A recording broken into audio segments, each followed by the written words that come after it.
On October 17, 2023, a man was found dead under mysterious circumstances in a quiet hotel room in Beirut, Lebanon.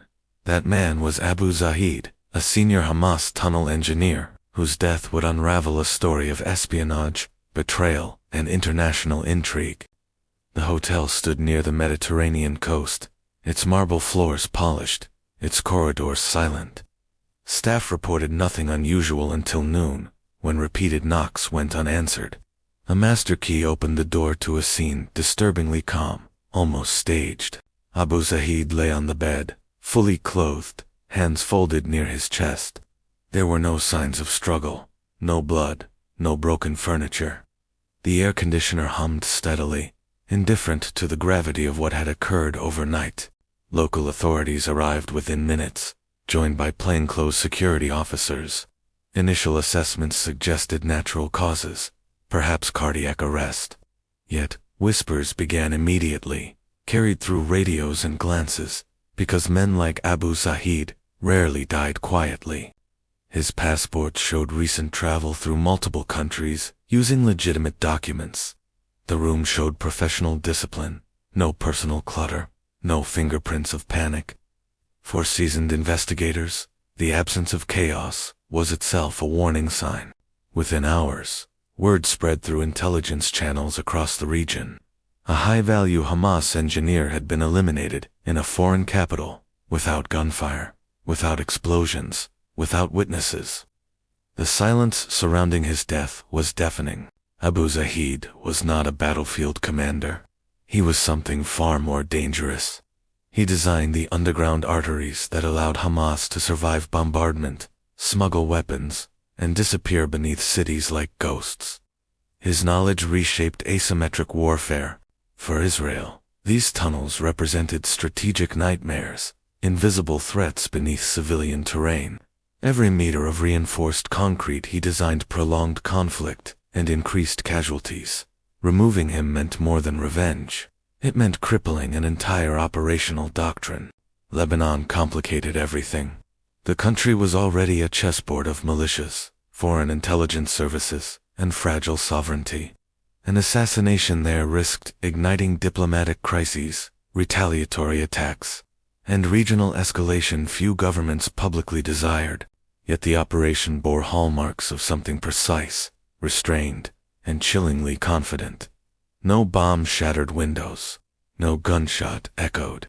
Whoever planned this intended the death to look ordinary, almost forgettable, until it was too late. Intelligence analysts quickly reached the same unspoken conclusion. This was not a local hit, nor an internal purge. This was the signature of a state-level operation, executed with patience, surveillance, and intimate knowledge of the target. Behind closed doors, officials asked not whether a foreign service was involved, but which one. And among those names, one rose repeatedly, spoken quietly, carefully, as if naming it invited consequences of its own. Who tracked Abu Zahid across borders, hotels, and aliases without alerting his protectors. Who knew his habits, his preferred rooms, his routines down to the hour. Who decided that this night, in this city, was the moment. Why now, after years of survival? Why choose a method so subtle it mocked conventional security responses? Why risk exposure on foreign soil, when drones and missiles had failed repeatedly in the past? Was this a warning to others still operating in shadows? Or was it simply efficiency, the removal of a single indispensable mind? And if one man could be erased so quietly, who else was already marked? In the world of espionage, absence speaks louder than explosions. The unanswered questions surrounding Abu Zahid's death signaled something far more unsettling than violence. It suggested control. It suggested inevitability.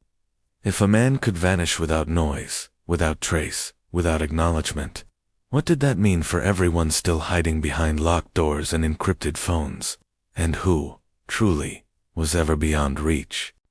Abu Zahid was born in the late 1970s in the southern Gaza Strip, an area defined by density, deprivation, and constant surveillance. His family lived in a concrete apartment block, surrounded by refugee camps and unfinished buildings, scarred by conflict. His father worked intermittently as a construction laborer, often crossing checkpoints before dawn. His mother managed the household with rigid discipline. From an early age, Abu Zahid learned that order, secrecy, and endurance were survival traits rather than virtues. Schooling was inconsistent, interrupted by closures and curfews, yet teachers noticed his aptitude for mathematics and spatial reasoning. He drew diagrams obsessively, sketching structures, tunnels, and imaginary cities beneath the earth, where no drones could see. Neighbors recalled him as quiet, observant, rarely involved in street politics. While others chanted slogans, he measured distances, memorized alleyways, and asked questions about foundations and load-bearing walls. His childhood unfolded under pressure, shaping a mind trained to adapt. The violence around him was normalized early. Airstrikes, funerals, and sudden disappearances formed the backdrop of adolescence. By 16, he understood that visibility invited danger, and that the unseen often endured longer than the loud. Abu Zahid ideology was not forged in fiery speeches, but in calculations. He believed resistance was not merely symbolic, but architectural. Survival, in his view, depended on infrastructure hidden from satellites and immune to aerial dominance. He rarely spoke in public and avoided cameras. Associates described him as methodical, emotionally restrained, and deeply private. He disliked disorder and insisted on schedules even during wartime, a habit that annoyed commanders but impressed logisticians. He drank tea at exact intervals and kept notebooks coded with engineering shorthand. Religious observance was personal, not performative. He believed faith required discipline, not spectacle, and viewed excess rhetoric as operational weakness. Despite his role, he avoided carrying weapons. He considered them crude tools compared to reinforced concrete, ventilation shafts, and pressure-resistant corridors.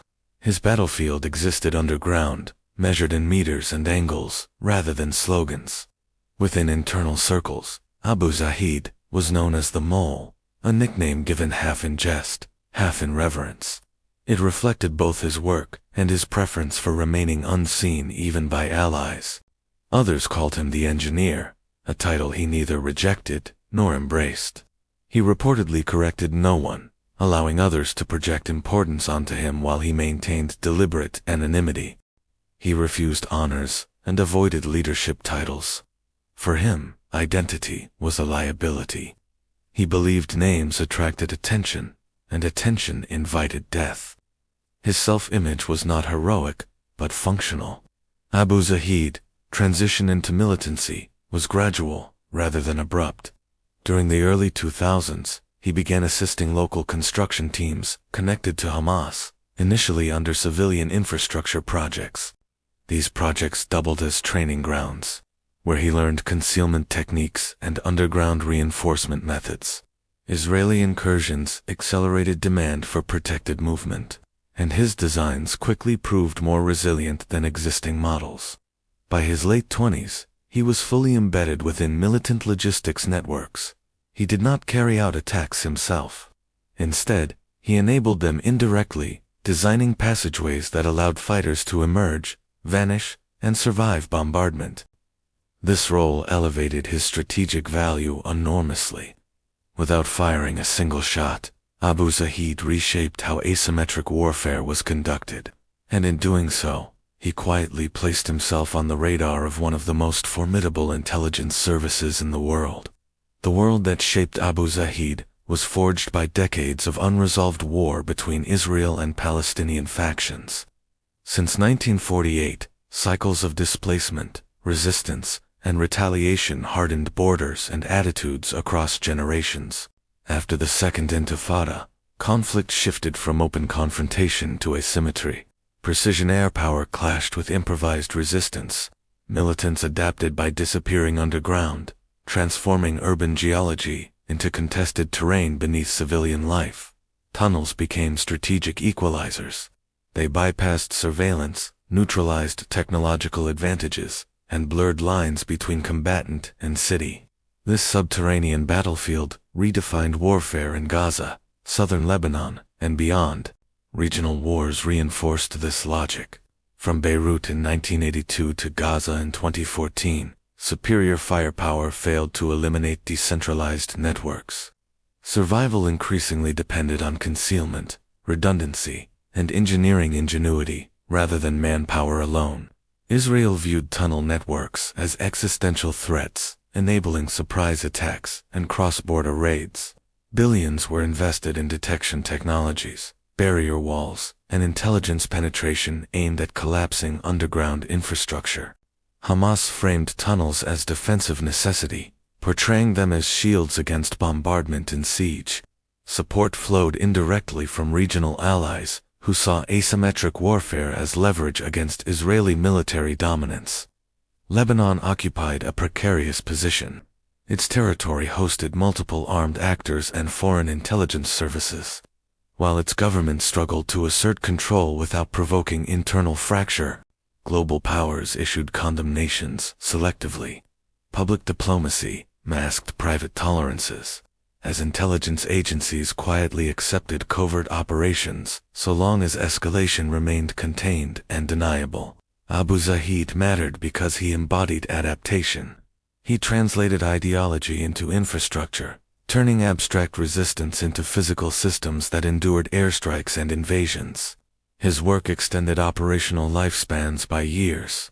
Unlike commanders who could be replaced, his expertise was cumulative and rare. Tunnel engineering under siege conditions required intuition developed through repeated failure and refinement. Losing him meant losing institutional memory. Israeli intelligence assessments reportedly ranked him alongside top operational planners.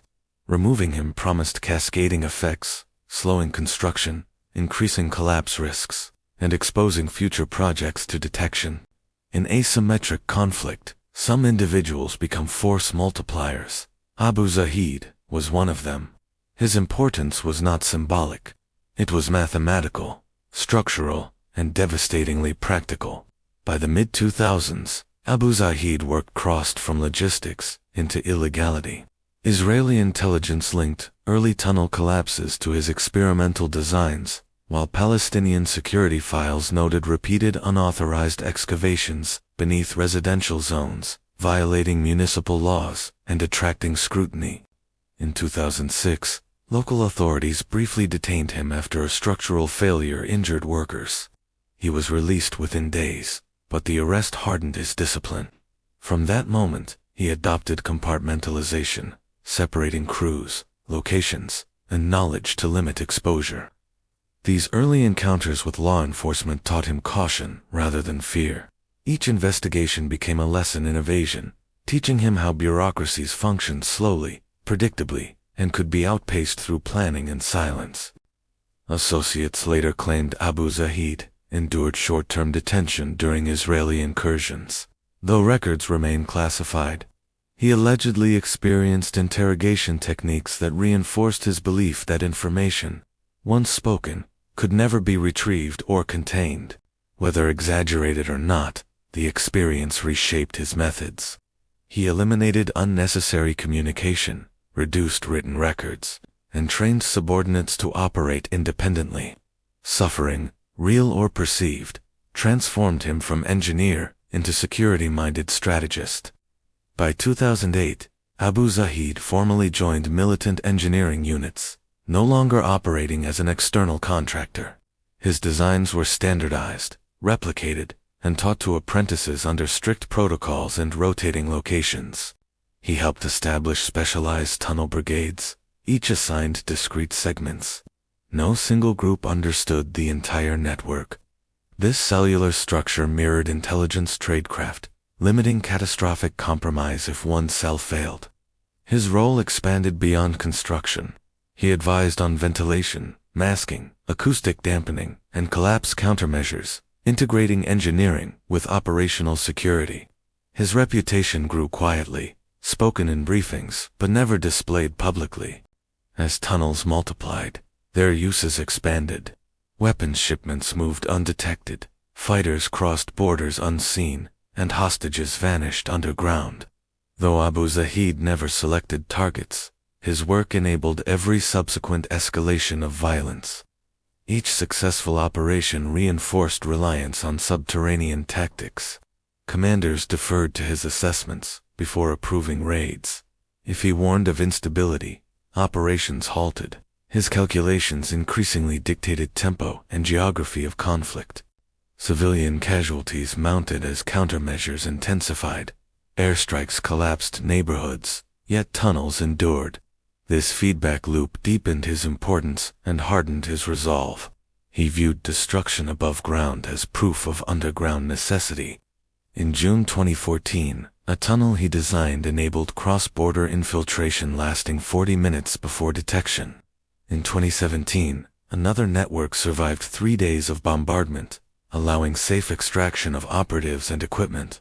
By 2021, Israeli intelligence mapped portions of his systems, yet full schematics remained elusive. Each discovery revealed sophistication exceeding prior assessments, confirming analysts' fears that a single architect guided the underground war. With every success, Abu Zahid moved closer to inevitability. His anonymity shrank as his impact grew. In intelligence calculus, utility eventually becomes liability, and liability demands resolution.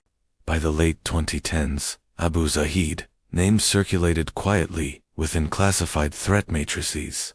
He was no longer described as an engineer, but as an enabler of strategic depth, a phrase that signaled exceptional priority within Israeli intelligence doctrine. Internal assessments concluded that airstrikes could destroy tunnels, but not the mind that conceived them. As long as Abu Zahid lived, replacement networks would emerge faster than detection systems could adapt. His survival represented continuity of threat. He was added to restricted targeting lists maintained by Mossad and military intelligence units. Unlike field commanders, his file emphasized patience over urgency, recommending removal only under optimal deniability conditions. Signals intercepts suggested he adopted counterintelligence behaviors. He changed residences frequently, avoided electronic devices, and traveled under aliases. These measures delayed action, but also confirmed awareness, elevating his perceived sophistication.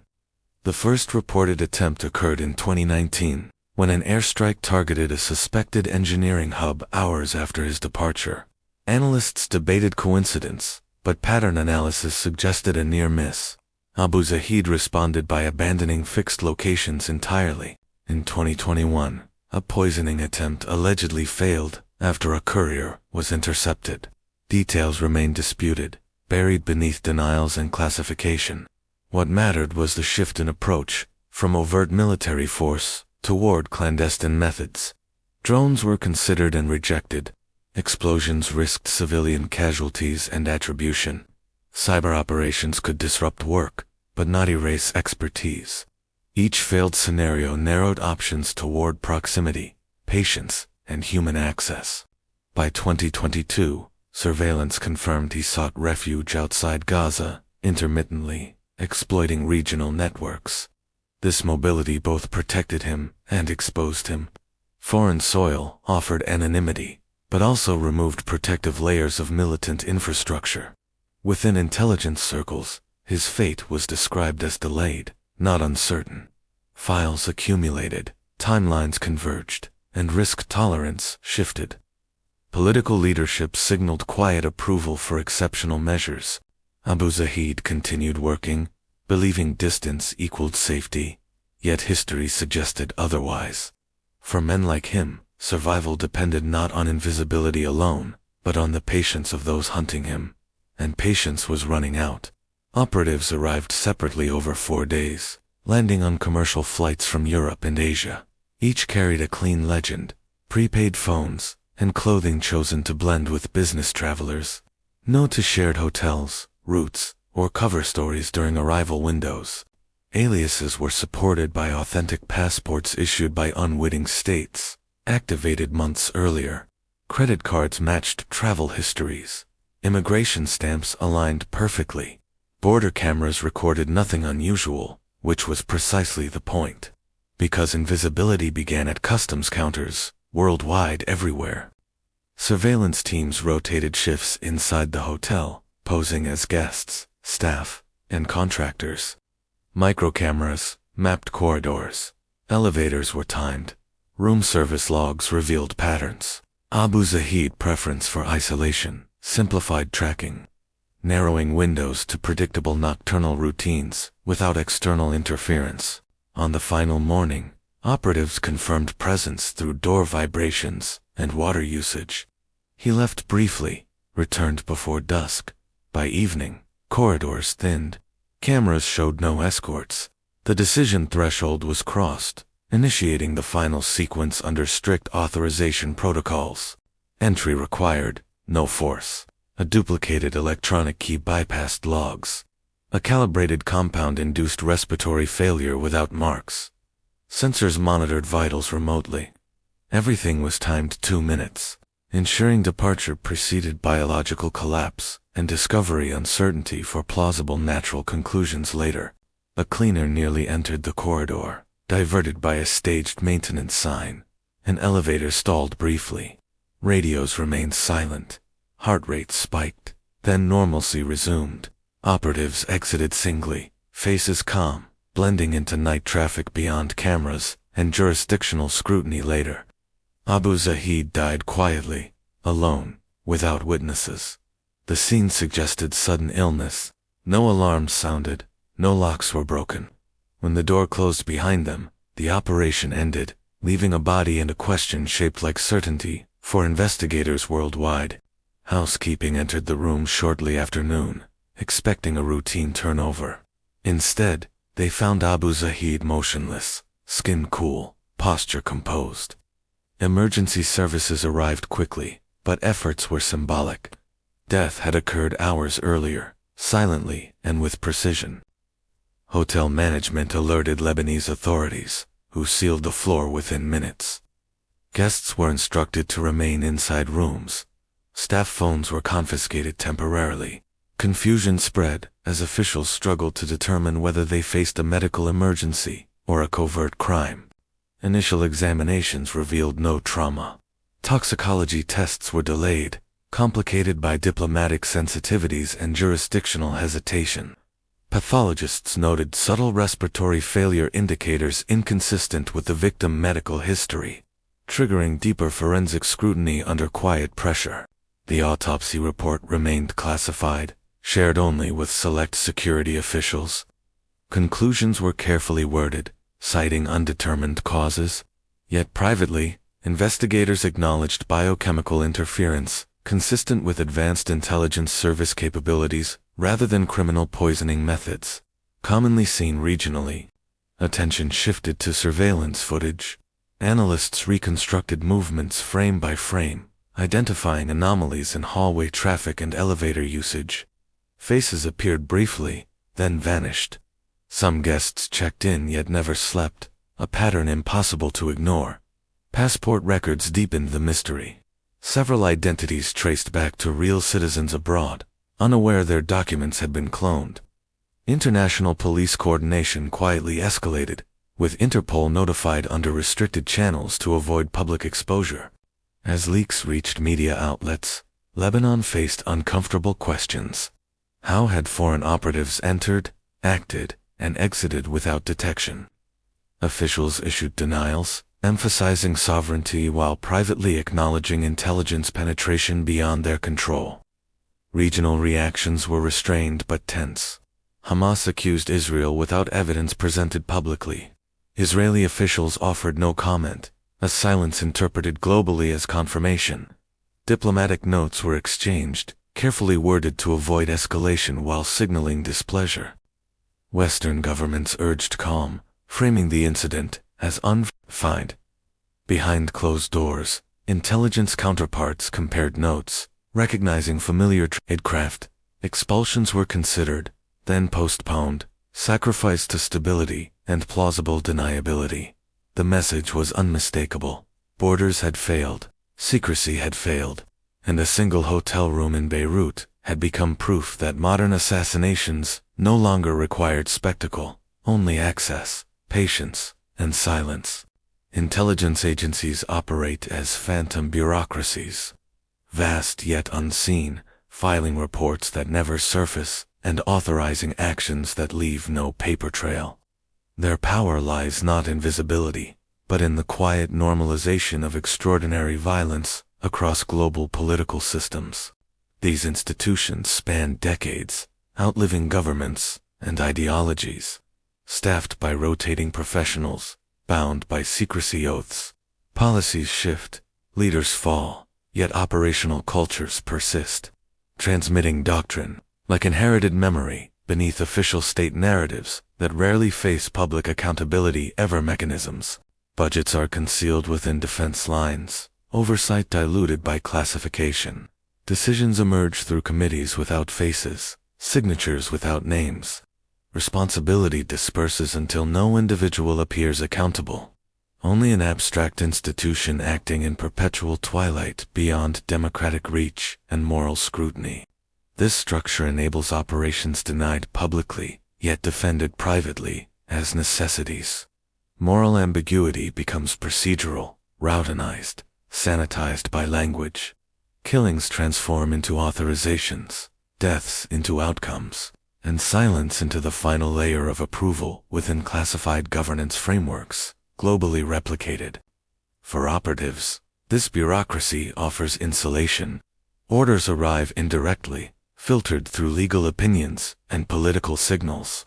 By the time action occurs, causality is obscured, leaving participants convinced they merely executed inevitabilities, sanctioned by distant authorities, removed from consequence, doubt, reflection. The assassination of Abu Zahid was not an anomaly, but a product. It emerged from forms, precedents, and quiet approvals, executed not by villains, but by systems designed to eliminate threats efficiently, while maintaining plausible deniability for sponsoring states globally. Within these bureaucracies operate invisible legions, elite units compartmentalized beyond conventional command. Their existence is acknowledged only in rumors, their successes measured by absence, their failures buried beneath deeper layers of secrecy and institutional denial, myth-making, silence, fear, compliance norms. Members are selected for emotional control, adaptability, and moral flexibility. They are trained to disappear socially, to leave no psychological footprint, and to accept that recognition would compromise the mission entirely under strict compartmented protocols, lifelong anonymity, and obedience expectations. Each unit resembles a mythic archetype: the watcher, the locksmith, the courier, the cleaner. Together they form a composite organism, functioning seamlessly, requiring trust without familiarity, and loyalty without personal attachment within hostile environments. Foreign jurisdictions, constant risk, exposure, detection. They rotate identities like clothing, adopting accents, professions, and histories. Passports are tools, names, temporary. The self becomes an instrument, adjusted as needed, then discarded when utility expires without nostalgia, remorse, or expectation of acknowledgement. Pensions, memorials, gratitude, justice, closure. To the outside world, these legions do not exist, yet their influence shapes conflicts, leadership vacuums, and historical trajectories, leaving analysts to reconstruct shadows long after the actors have vanished from contested scenes, classified archives, and unresolved geopolitical consequences worldwide. History offers echoes of similar missions, whispered through intelligence memoirs and court filings. A scientist collapses in a hotel, a general crashes inexplicably. Patterns emerge, denied officially, recognized privately by seasoned observers, investigators, and rival services studying tradecraft, timing, intent. In Dubai, in Damascus, in European capitals, deaths arrive quietly. No gunfire, no explosions, just sudden endings that prompt diplomatic discomfort and press statements expressing concern without attribution or consequence. While investigations stall, evidence dissipates, and narratives fracture irreversibly afterward. These operations are remembered through gaps rather than records. Files vanish, witnesses forget, cameras malfunction. What remains is speculation, stitched together by journalists and historians chasing truth through institutional fog of secrecy, intimidation, denials, redactions, delays, misdirection, pressure, silence, fatigue. Occasionally, fragments surface: a leaked cable, a misused passport, a blurred face on CCTV. Each fragment hints at a larger mechanism, then disappears beneath official reassurances and geopolitical fatigue that dulls outrage, postpones accountability, and normalizes extraordinary acts of violence. For families of the dead, closure never arrives. Explanations remain partial, contested, or false. Grief becomes suspended, trapped between certainty and denial, mirroring the unresolved nature of the operations themselves within international systems designed to avoid liability. Remorse, justice, reconciliation. Abu Zahid death joined this archive of echoes. Another quiet ending, another sealed file, another reminder that history often advances not through speeches, but through silences enforced by power wielded discreetly, bureaucratically, and without enduring public memory. Scrutiny, challenge, resistance. Above these systems sit leaders, approving operations from secure rooms. They weigh risks, calculate fallout, and sign off. Their names remain absent, their hands clean, their authority unquestioned until history judges them with incomplete records, compromised evidence, political biases, hindsight. They are not omnipotent, nor purely malevolent. They are administrators of violence, constrained by fear, ambition, and precedent. In delegating death, they distance themselves from its weight and consequences through layers of procedure, legality, advisors, committees, deniability, language, euphemism, routine. This is the final truth beneath the operation. Assassinations are rarely personal. They are managerial decisions, executed efficiently, forgotten quickly, leaving the world altered slightly, and the shadows just as deep where power hides, repeats, adapts, survives, unchallenged, indefinitely, onward. Abu Zahid funeral was conducted quietly, without public announcements or speeches. Security concerns dictated speed and discretion. Mourners gathered briefly, aware that attention invited danger. His name was spoken softly, his role implied rather than stated openly. Within Hamas circles, shock mixed with resignation. Commanders understood the loss immediately. Projects stalled. Questions multiplied. Apprentices lacked his intuition. What he carried in memory could not be recovered from notebooks or schematics, now rendered incomplete. Public statements framed his death as martyrdom, but operational briefings were more candid. A critical node had been removed. Engineering timetables were revised. Risk calculations changed overnight. The underground war had lost its principal architect.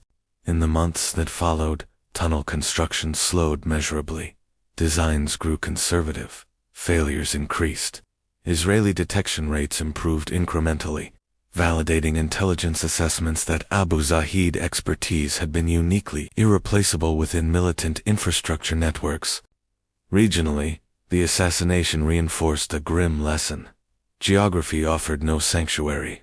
Borders delayed, but did not prevent reach. For militants and engineers alike, foreign cities were no longer refuges, but extensions of the battlefield. For intelligence services, the operation became a case study. Quiet success validated clandestine doctrine, favoring deniability over spectacle.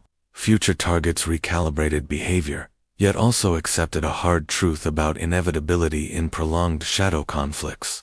In the end, Abu Zahid, death changed little in the grand scheme of geopolitics, but what it revealed was a hidden world, one where governments sanction killers, where systems erase men without noise, and where the truth remains buried in the shadows.